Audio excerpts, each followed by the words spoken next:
ଆଜି ଆମେ ଜାଣିବା ବାକ୍ ଯନ୍ତ୍ରର ବିଭିନ୍ନ ଅଂଶ ଓ ତାହାର କାର୍ଯ୍ୟ। ମଣିଷ ଭାବ ପ୍ରକାଶ ଲାଗି ନାନା ପ୍ରକାର ଧ୍ୱନି ସୃଷ୍ଟି କରିଥିଲେ ହେଁ ବାକ୍ ଯନ୍ତ୍ରରେ ଏହି ଧ୍ୱନିମାନଙ୍କର କିପରି ସୃଷ୍ଟି ହୁଏ ସହଜରେ ଜାଣିପାରେ ନାହିଁ। କି ଧ୍ୱନିର ସୃଷ୍ଟି ପାଇଁ ବାକ୍ ଯନ୍ତ୍ରର କେଉଁ କେଉଁ ଅଂଶ କିପରି ଭାବରେ ପରିଚାଳିତ ହୁଏ ସେ ସମ୍ପର୍କରେ ସମ୍ୟକ୍ ଜ୍ଞାନ ଅର୍ଜନ ଆବଶ୍ୟକ। ତା ନ ହେଲେ ଆବଶ୍ୟକତା ଅନୁସାରେ ମାତୃଭାଷା ଛଡ଼ା ଅନ୍ୟ ଭାଷାର ଧ୍ୱନି ସୃଷ୍ଟି କରିବା ସହଜ ହେବ ନାହିଁ।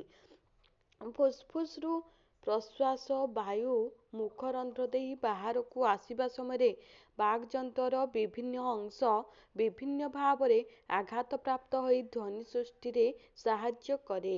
ଧ୍ୱନି ଏହି ବାକ୍ ଯନ୍ତ୍ରର ଅଭିନ୍ନ ଅଂଶରେ କିପରି ବିଭିନ୍ନ ଭାବରେ ଆଘାତପ୍ରାପ୍ତ ହୁଏ ତାହା ଜାଣିବା ପାଇଁ ବାକ୍ ଯନ୍ତ୍ରର ବିଭିନ୍ନ ଅଂଶ ଓ ତାହାର କ୍ରିୟାକଳାପ ଜାଣିବା ଆବଶ୍ୟକ। ତ ଇଏ ଦେଖିପାରୁଥିବେ ଇଏ ହେଉଛି ଆମର ବାକ୍ ଯନ୍ତ୍ରର ଚିତ୍ର। ନମ୍ବର ମଧ୍ୟ ଦିଆହେଇଛି 1ରେ ଅଷ୍ଟ, 2ରେ ଦନ୍ତ, 3ରେ ବତ୍ସ, 4ରେ କଠିନ ତାଳୁ, 5ରେ କମଳ ତାଳୁ, 6ରେ ଅଲି ଜିହ୍ୱା ବା ଘଣ୍ଟିକା, 7ରେ ଜିହ୍ୱାଗ୍ର, 8ରେ ଜିହ୍ୱା ଫଳକ, 9ରେ ଜିହ୍ୱା ମଧ୍ୟ, 10ରେ ଜିହ୍ୱା ପଶ୍ଚାତ୍, 11ରେ ଉପାଲି ଜିହ୍ୱା ବା ଗଳ ଗହ୍ୱର, 12ରେ ସ୍ୱର ଯନ୍ତ୍ରାବରଣ, 13ରେ ସ୍ୱରତନ୍ତୀର ସ୍ଥାନ, 14ରେ ଶ୍ୱାସନଳୀ, 15ରେ ନାସାରନ୍ଧ୍ର। ତାହେଲେ ବାକ୍ ଯନ୍ତ୍ରର ବିଭିନ୍ନ ଅଂଶର ପରିଚୟ ଓ କ୍ରିୟାକଳାପ। 1ରେ ଅଷ୍ଟ।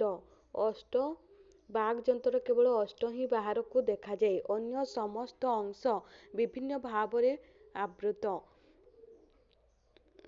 ଧ୍ୱନି ଉଚ୍ଚାରଣରେ କେତେବେଳେ ଗୋଟିଏ ଅଷ୍ଟ ଓ କେତେବେଳେ ଦୁଇଟି ଯାକ ଅଷ୍ଟ ବ୍ୟବହୃତ ହୋଇଥାଏ। ତଳ ଅଠଟି ଅପେକ୍ଷାକୃତ ଅଧିକ କ୍ରିୟାଶୀଳ। ଧ୍ୱନି ସୃଷ୍ଟି ବେଳେ ଅଷ୍ଟ ଦୁଇଟି ନିମ୍ନଲିଖିତ ଭାବରେ ବ୍ୟବହୃତ ହୋଇପାରେ। କରେ ଅଷ୍ଟଦ୍ୱୟ ବୃତ୍ତାକାରରେ ରହିପାରନ୍ତି ଯଥା ଉ ଉଚ୍ଚାରଣରେ। ଅବୃତ୍ତାକାରରେ ରହିପାରନ୍ତି ଯଥା ଆ, ଏ ଆଦି ଉଚ୍ଚାରଣରେ। ସ୍ୱଳ୍ପ ବୃତ୍ତାକାରରେ ରହିପାରନ୍ତି ଆ ଉଚ୍ଚାରଣରେ। ତାହେଲେ ଇଏ ହେଉଛି ଅଷ୍ଟ୍ୟ। ତାପରେ ଦନ୍ତ୍ୟ। ମୁଖ ବିବର ମଧ୍ୟରେ ତାଳୁ ଏବଂ ଜିହ୍ୱାକୁ ଛାଡ଼ିଦେଲେ ତୃତୀୟ ପ୍ରଧାନ ଅଂଶଟି ହେଉଛି ଦାନ୍ତ। ଏହା ଭୋଜନ ଛଡ଼ା ଧ୍ୱନି ଉଚ୍ଚାରଣରେ ମଧ୍ୟ ସାହାଯ୍ୟ କରିଥାଏ। ଏହାକୁ ଅଗ୍ରଦନ୍ତ ଓ ମୂଳଦନ୍ତ ଏହିପରି ଦୁଇ ଭାଗରେ ବିଭକ୍ତ କରାଯାଇପାରେ। ଧ୍ୱନି ନିର୍ମାଣରେ ଉପର ଧାଡ଼ିର ସାମନା ଦାନ୍ତଗୁଡ଼ିକ ବିଶେଷ ଭାବରେ ବ୍ୟବହୃତ ହୋଇଥାଏ। ତଳ ଦାନ୍ତ ବା ପାଖ ଦାନ୍ତ ଗୁଡ଼ିକ ଅପେକ୍ଷାକୃତ ଅନାବଶ୍ୟକ ବୋଲି ଧ୍ୱନି ବିଜ୍ଞାନରେ ବିଚାର କରାଯାଇଥାଏ। ଦାନ୍ତଗୁଡ଼ିକ ତଳ ଓଠ ବା ଜିଭ ସହିତ ମିଳି ବା ତାହାର ସମୀପବର୍ତ୍ତୀ ହୋଇ ଧ୍ୱନି ନିର୍ମାଣରେ ସାହାଯ୍ୟ କରିଥାଏ। ଦାନ୍ତୁରା ଓ ଅଦାନ୍ତୁରା ମଣିଷର ଧ୍ୱନି ଉଚ୍ଚାରଣରେ ପାର୍ଥକ୍ୟ ପରିଲକ୍ଷିତ ହୁଏ। ତାପରେ 3ରେ ବତ୍ସ। ଓଡ଼ିଆରେ ଏହାକୁ କୁହାଯାଏ ଉପର ଦାନ୍ତମାଢ଼ି। ଉପର ଦାନ୍ତମୂଳଠାରୁ କଠିନ ତାଳୁର ଆରମ୍ଭ ପର୍ଯ୍ୟନ୍ତ ଏହା ବିସ୍ତୃତ। ଜିଭର ବିଭିନ୍ନ ଅଂଶ ବତ୍ସକୁ ସ୍ପର୍ଶ କରି ଅଥବା ତାହାର ନିକଟବର୍ତ୍ତୀ ହୋଇ ଧ୍ୱନି ଉଚ୍ଚାରଣରେ ସାହାଯ୍ୟ କରିଥାଏ। ଏହା ନିଜେ ଧ୍ୱନି ଉଚ୍ଚାରଣ କରିପାରେ ନାହିଁ, କିନ୍ତୁ ଏହା ଏକ ଉଚ୍ଚାରଣ ସ୍ଥାନ, ତେଣୁ ଏହା ଏକ ନିଷ୍କ୍ରିୟ ଭାଷଣାବୟବ।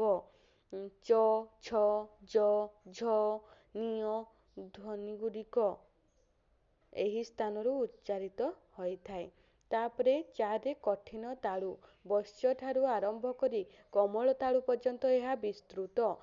ବତ୍ସର ନିକଟବର୍ତ୍ତୀ ଏହାର ଅଂଶକୁ ମୂର୍ଦ୍ଧା କୁହାଯାଏ। ବାକ୍ ଯନ୍ତ୍ରର ଏହା ଏକ ସ୍ଥିର ଅଂଶ। ମୂର୍ଦ୍ଧା ଅଂଶରୁ ମୂର୍ଦ୍ଧନ୍ୟ ଧ୍ୱନିଗୁଡ଼ିକ ଟ, ଠ, ଡ, ଢ, ଣ ଓ କଠିନ ତାଳୁରୁ ୟ ର ଉଚ୍ଚାରଣ ହୋଇଥାଏ। 5ରେ କମଳ ତାଳୁ। କଠିନ ତାଳୁଠାରୁ ଅଲି ଜିହ୍ୱା ପର୍ଯ୍ୟନ୍ତ ଏହା ବିସ୍ତୃତ। 6ରେ ଅଲି ଜିହ୍ୱା ବା ଘଣ୍ଟିକା। କମଳ ତାଳୁର ଶେଷ ଅଂଶରୁ ଅଲି ଜିହ୍ୱାର ଆରମ୍ଭ। ଏହା ଏକ ମାଂସଳ ଛୋଟ ପିଣ୍ଡୁଳା। କମଳ ତାଳୁ ସହିତ ଏହା ତଳକୁ ଉପରକୁ ହୋଇ ବିଭିନ୍ନ ଧ୍ୱନି ସୃଷ୍ଟିରେ ସହାୟକ ହୋଇଥାଏ। ଜିହ୍ୱା। ଏହା ହେଉଛି ଧ୍ୱନି ଉତ୍ପାଦନରେ ସର୍ବପ୍ରଧାନ ଅଂଶ। ଭାଷଣ କ୍ରିୟାରେ ଜିହ୍ୱା ଶ୍ରେଷ୍ଠ ସ୍ଥାନ ଲାଭ କରିଥିବାରୁ ଏହାର ଲାଟିନ୍ ନାମ ଲିଙ୍ଗୁଆ ଅନୁସାରେ ଭାଷାକୁ ଲାଙ୍ଗୁଏଜ କୁହାଯାଏ। ଜିହ୍ୱା ନିମ୍ନଲିଖିତ ଭାବରେ ବ୍ୟବହୃତ ହୋଇ ବିଭିନ୍ନ ଧ୍ୱନି ସୃଷ୍ଟିରେ ସାହାଯ୍ୟ କରିଥାଏ। ତାପରେ 7ରେ ଜିହ୍ୱା ଶୀର୍ଷ। ଜିହ୍ୱା ଶୀର୍ଷ ଜିହ୍ୱାର ଅନ୍ୟାନ୍ୟ ଅଂଶ ଅପେକ୍ଷା ଅଧିକ ଗତିଶୀଳ।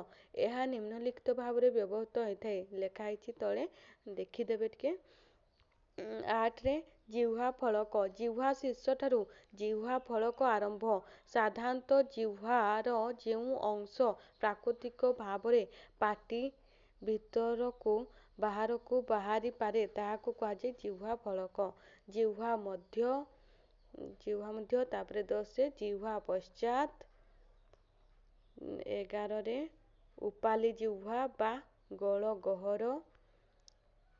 ତାପରେ ସ୍ୱର ଯନ୍ତ୍ରାବରଣ। 13ରେ ସ୍ୱର ତନ୍ତି ଭୋକାଲ କର୍ଡ। ତାପରେ 14ରେ ଶ୍ୱାସ ନଳୀ। 15ରେ ନାସାରନ୍ଧ୍ର। ତ ଇଏ ଥିଲା ଆମର ବାକ୍ ଯନ୍ତ୍ର ଏବଂ ଏହାର କାର୍ଯ୍ୟକ୍ରିୟା।